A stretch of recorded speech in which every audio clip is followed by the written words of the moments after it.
The member for Flynn is the call. Yeah. My question is to the Treasurer.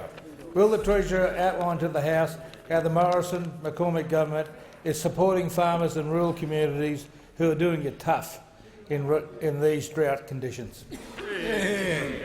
The Treasurer. Thank you, Mr Speaker, and I thank the member for Flynn for his question.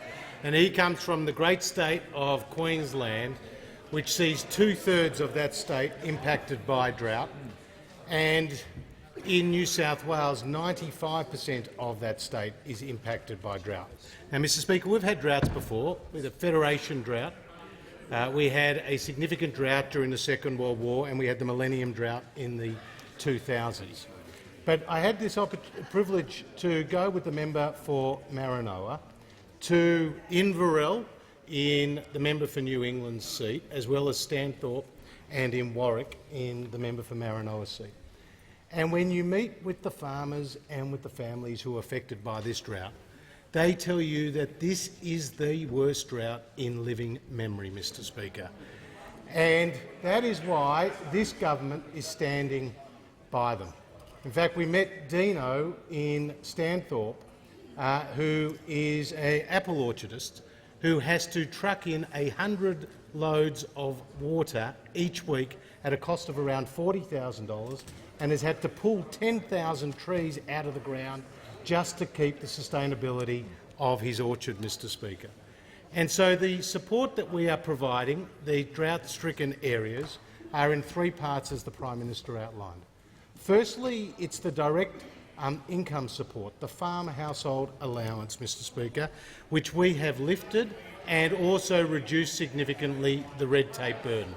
Secondly, Mr Speaker, it's the support for the communities, the support that we are giving the local government areas through the Drought Communities program, and this money is being able to be spent with local tradies who are updating the stables at the rodeo areas, Mr Speaker.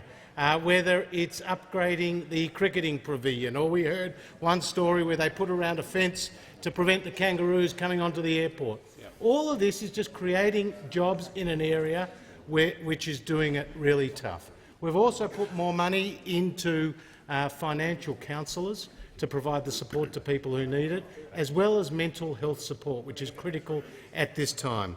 And, Mr Speaker, there's also the water infrastructure.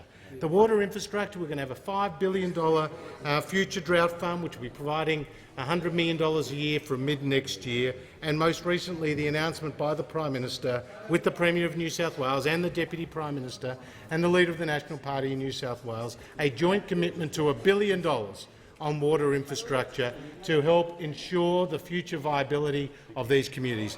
Mr Speaker, Dorothy McKellar spoke about a sunburnt country of droughts and flooding rains when she spoke for all of us.